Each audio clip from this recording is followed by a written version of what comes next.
اغتيال محمد ميرزا من قبل الباكاكا هجوم استهدف أهالي زاخو وعشيرة سندي خصوصا في مساء يوم الأحد في 23 تموز، ونتيجة انفجار سيارته بعبوة لاصقة على الشارع الرئيسي في مدينة زاخو استشهد العميد محمد ميرزا. نشر مجلس أمن إقليم كردستان أدلة قاطعة تورط الباكاكا بارتكاب هذه الجريمة البشعة بما لا يدع مجالا لشك. وكان موقع داركماز قد نشر في 9 من تموز أن الباكاكا بصدد شن هجمات واعتداءات جديدة على إقليم كردستان. هجمات الباكاكا تأتي في إطار هجمات الجبهة المعادية للكرد، فبعد الانتكاسة المريرة التي منيت بها الباكاكا والكيانات التابعة لها في الانتخابات التركية الأخيرة، تحاول الباكاكا دوما تحريف الحقائق وتغيير الواقع بإشغال الكرد عن طريق إثارة مواضيع شائكة، وهكذا تتستر على فشلها الذريع. وفي هذا السياق يبدو أن الباكاكا ستواجه الكرد وتحاربهم أكثر من أي وقت مضى، ويبدو أن هناك مؤامرة دنيئة وراء ارتفاع وتيرة الهجمات المستهدفة لإقليم كردستان، والتي من المتوقع أن تشتد أكثر. تتمثل في محاولات الجبهة المعادية للكرد وكردستان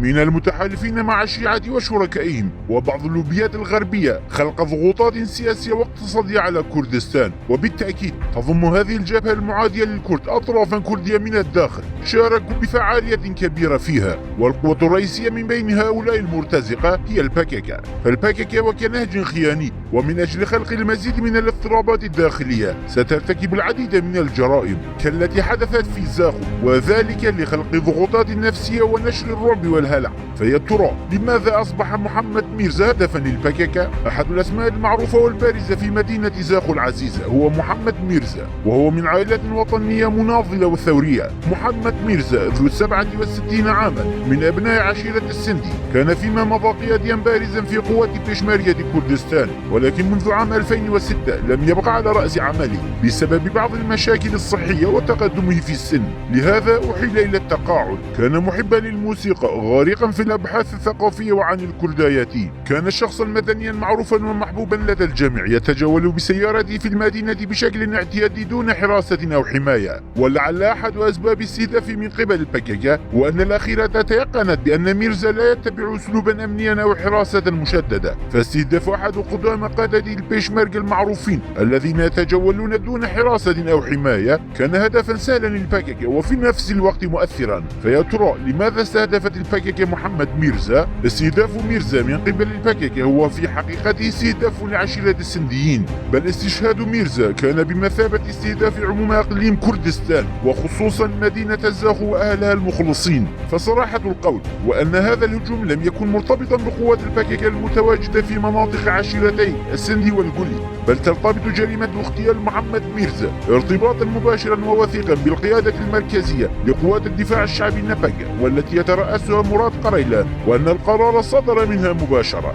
كون الجريمة تجسد السياسة العامة للباكاكا. الباكاكا تحاول القضاء على زاخو وإنجازاتها وازدهارها. تمركزت الباكاكا في منطقة عشيرة السندي منذ عام 83 أي في حفطنين، ولكن رغم هذا لم تنظر أي عشيرة في المنطقة لهذه التنظيمات على أنها حركة كردية، كما لم تنشأ معها أي علاقات أو روابط. نعم، ربما توجد علاقة تجارية فردية بين الباكاكا وبعض الأشخاص، ولكن دون مستوى العشيرة. فعشيرة السندي لم تتقبل الباكاكا لغاية اليوم، فالباكاكا بذلت محاولات جادة في السابق أيضا لخلق مشاكل عشائرية داخلية لغرض كسب تأييد قسم من أبناء هذه العشيرة، ولكن دون جدوى، وبالأخص بعد تنفيذ العملية العسكرية المخلب النمر والتي أطلقتها الدولة التركية في حزيران عام 20 في منطقة حفطنين، مما زاد من استياء السنديين وابتعادهم عن الباكاكا. فالباكاكا انسحبت من مواقعها وقواعدها التي كانت منطقة نفوذ لها طيلة 40 عاما دون أي مقاومة تذكر، وأهدتها للعساكر الأتراك وانتقلت داخل مزارع وبساتين القرويين. فمنطقة حفطنين وخانتير وميرغاشيش وبرق ووادي بصاغة كانت منطقة نفوذ للباكاكا طيلة 4 عقود، ولم تكن تسمح لأبناء هذه القرى وأهاليها بالتوجه إلى قراهم، ما جعل أبناء هذه القرى مستائين قائلين: الباكاكا التي منعتنا من قرانا طيلة 4 عقود سلمت هذه المناطق للعساكر الأتراك خلال يوم. فأهالي المنطقة تيقنوا أن الباكاكا ليست حركة كردية صامدة، وأنها ذهبت على الانسحاب والهروب لدى سماع وقع أقدام العدو، فلم تكن هناك أي صلة للبكك بأهل المنطقة سوى روابط تجارية ضيقة، ولم يستسغ أهالي المنطقة تواجد البكك حول قراهم أو السماح لها ببناء سواترها وقواعدها هناك. كذلك انتشرت قوات حرس الحدود في محيط باتيفا وداركار وتمركزت هناك، وعوض أن تهاجم البكك عساكر الأتراك قامت بمهاجمة قوات حرس الحدود. فالبكك أهدت الأتراك تلك الديار التي كانت كجنة الأرض، وتحاول الآن خلق المشاكل والاضطرابات ونشر الفوضى وإثارة الرعب بين الناس داخل المدن. كيف هو الوضع في زاخو؟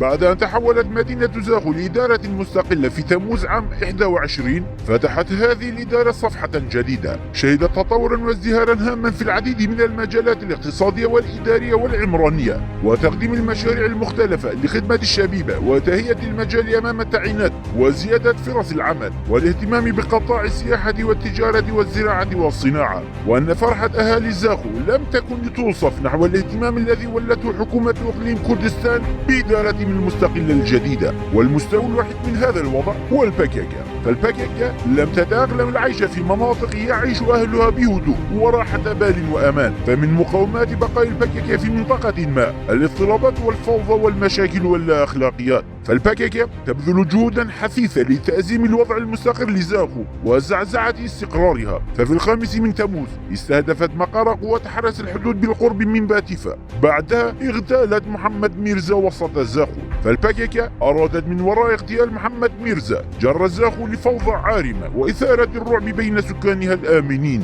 البككة تنظم المؤتمرات في لوزان وتقتل الكرد في زاخو. تم اغتيال محمد ميرزا في اليوم الذي كانت البككة تنظم فيه مؤتمرا في لوزان السويسرية. فالبككة نثرت في لوزان رسائل السلام ودعوات الوحدة، لكنها في كردستان هاجم الصميم الوحدة الوطنية بين الكرد. اغتالت مناضلا من قدامى بيشمركة كردستان. فحقيقة البككة لا تظهر في الأكاذيب التي أطلقتها في لوزان، بل تتجلى في الجريمة التي ارتكبتها في زاخو. فالبككة تمارس سياسة الترهيب والتخويف في الأماكن التي لا تستطيع التأقلم فيها أو فرض نفسها، وما جريمتها في زاخو سوى تجسيدا لهذه الحقيقة. تتزامن هجمات البككة واعتداءاتها مع الضغوطات والمؤامرات التي تستهدف كيان إقليم كردستان، وستستمر هذه الهجمات. وعلى الرغم من أن البككة لا تتبنى هذه الجرائم وتنفي اطلاعها فيها، إلا أن حادث اغتيال محمد ميرزا يثبت أن البككة بات تنظيما معاديا للكرد بعيدا عن مبادئ وأخلاقيات الكرد وكردستان.